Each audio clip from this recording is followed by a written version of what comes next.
Les decía, aquí en 13, junto con Ayuda a la Iglesia Necesitada, esta semana vamos a recordar también a todos esos cristianos que sufren la persecución en todo el mundo. Por eso, hoy nos acompaña en concreto el sacerdote Robertus Cardi, procedente de Indonesia, que ya saben es el país más poblado del mundo. Este destino será, además, el próximo viaje internacional que va a realizar el Papa Francisco, será el próximo mes de septiembre. Indonesia es, les decía, el país con el mayor número de musulmanes del mundo entero. Le hemos preguntado al sacerdote cómo viven allí los cristianos y cuál es su situación. Esto era lo que nos contaba. En primer lugar, quería decir que la visita del Papa Francisco será una bendición para Indonesia y sobre todo para los cristianos que viven en este país con la mayor población musulmana del mundo. Los cristianos somos una pequeña minoría en un país multirreligioso y multicultural. La situación de los cristianos en Indonesia puede variar según la región o según el contexto en que se encuentran, ¿no? Los cristianos en Indonesia disfrutan de libertad religiosa y pueden practicar su fe libremente. Sin embargo, en algunos lugares, en algunas regiones, especialmente en ciertas partes de las islas de Java y de Sumatra, los cristianos a veces enfrentan tensiones y desafíos como discriminación y persecución por parte de los grupos o individuos extremistas islámicos. Es verdad que el gobierno de Indonesia generalmente protege y garantiza la libertad religiosa. Sin embargo, hay regiones donde los cristianos siguen sufriendo de discriminación religiosa o de persecución. Bueno, la situación, por tanto, como ven, no es precisamente sencilla y por eso Robertus Cardi nos explicaba también la discriminación a la que se enfrentan, además, en su día a día. En algunas regiones de Indonesia, los cristianos enfrentan discriminación o intolerancia, podemos decir también intolerancia en su vida diaria. Aquí hay algunos ejemplos como restricciones en las construcciones de iglesias. Esto ocurre hasta ahora en Indonesia, en algunas partes de Indonesia. Por ejemplo, en algunas regiones, las autoridades locales o los gobiernos locales imponen restricciones a la construcción de iglesias cristianas, lo que dificulta a los cristianos vivir libremente o vivir con alegría su fe, ¿no? Y luego podemos decir tensiones religiosas. Y en algunas partes de Indonesia, especialmente donde están presentes los grupos o individuos extremistas radicales, los cristianos pueden tener dificultades para vivir libremente su fe, ¿no? Por ejemplo, el día 5 de mayo pasado, un grupo extremista musulmán atacó a un grupo de jóvenes católicos que estaban rezando el rosario. Eran jóvenes católicos estudiantes que rezaban el rosario y llegaron estas personas, pues les atacaron. Gracias a Dios que hubo también un grupo de los musulmanes que les protegieron. Y era una situación muy triste que muchos cristianos en Indonesia los están experimentando, viviendo estas dificultades, ¿no? Y luego también la presión social. En algunos lugares de Indonesia, los cristianos enfrentan presión social que les impide vivir su fe libremente. Esto puede crear un ambiente tenso, o podemos decir también un ambiente lleno de prejuicios y dificultar la convivencia pacífica entre comunidades religiosas. Estas situaciones, pues muchos cristianos que viven en Indonesia lo están experimentando y lo están viviendo. Precisamente por esa situación, ese es uno de los motivos por los que, como les decía, el Papa Francisco va a acudir allí, va a acudir a Indonesia el próximo mes de septiembre, pues para animar, para tratar de fortalecer a esa pequeña comunidad cristiana. Le preguntábamos también cuáles son las expectativas de ese viaje y así nos lo contaba Robertus. Por supuesto, como he dicho antes, ¿no? La presencia del Papa Francisco en Indonesia será una bendición para todos, en modo particular para los cristianos indonesios.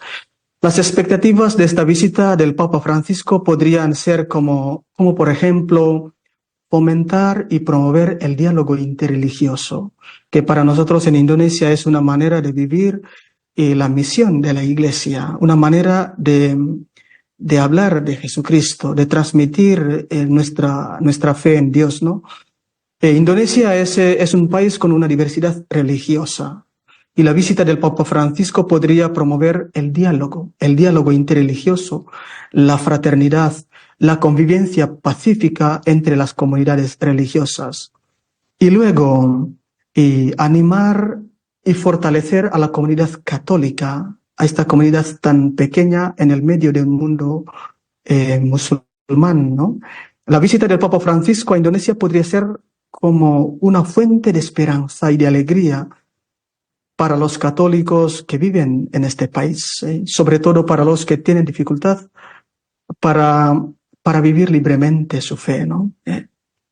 Y luego la visita del Papa Francisco también podría ser como una oportunidad para fortalecer las relaciones entre Vaticano e Indonesia, porque como sabemos, Papa Francisco visita Indonesia como pastor, pero también como que representa al Vaticano, ¿no? Como podemos decir, presidente de un país, digamos.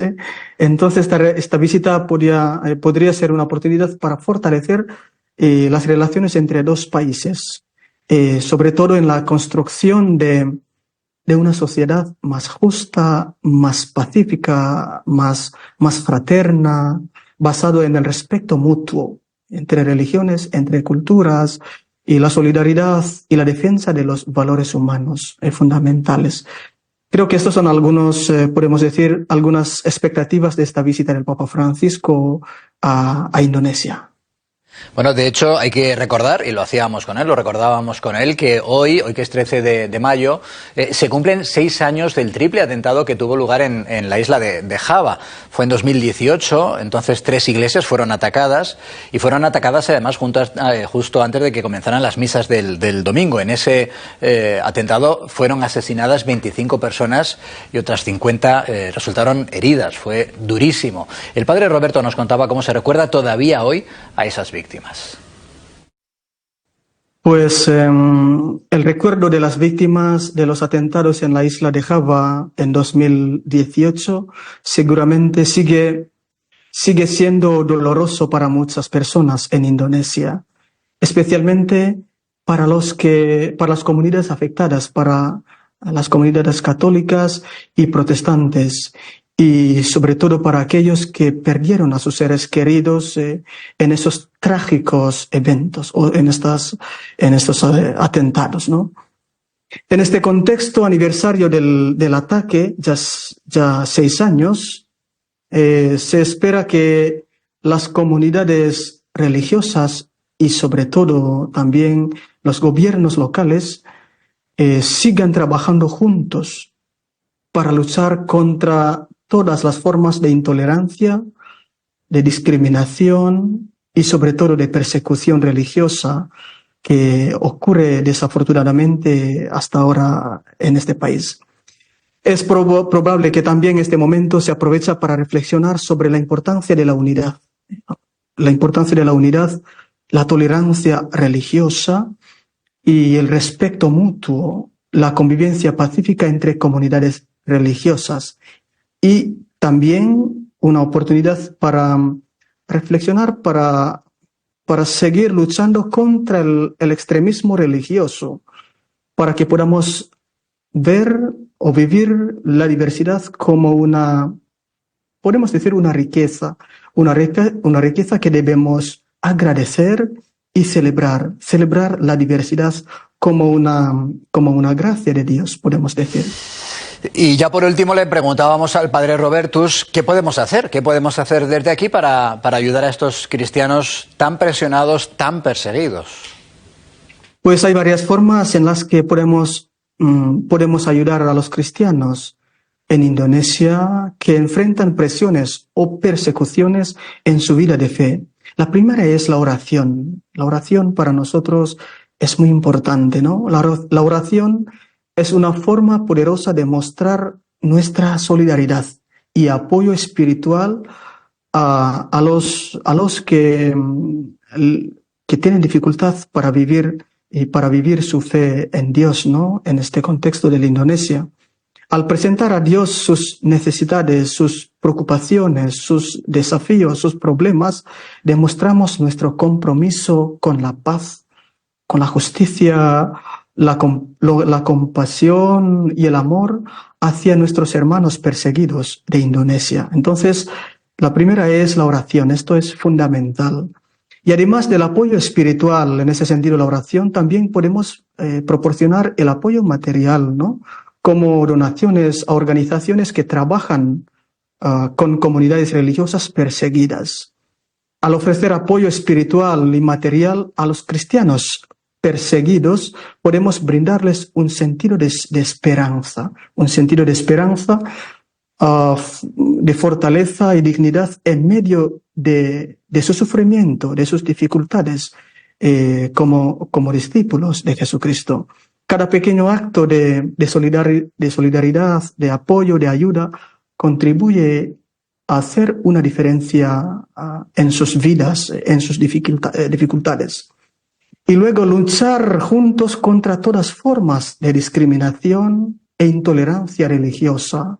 Es esencial, es fundamental, es muy importante para promover la paz, la justicia y el respeto por los derechos humanos. Todos somos hijos de Dios, pues tenemos derecho de luchar contra todas formas de discriminación, de intolerancia, de persecución o de cualquier tipo de presión. Pues le agradecemos, por supuesto, al padre que nos haya ayudado, que nos haya traído un poco de esa realidad dura muchas veces para los cristianos, esa realidad de Indonesia en 13 al día. Así que le enviamos un fuerte abrazo, un saludo y nos veremos pronto.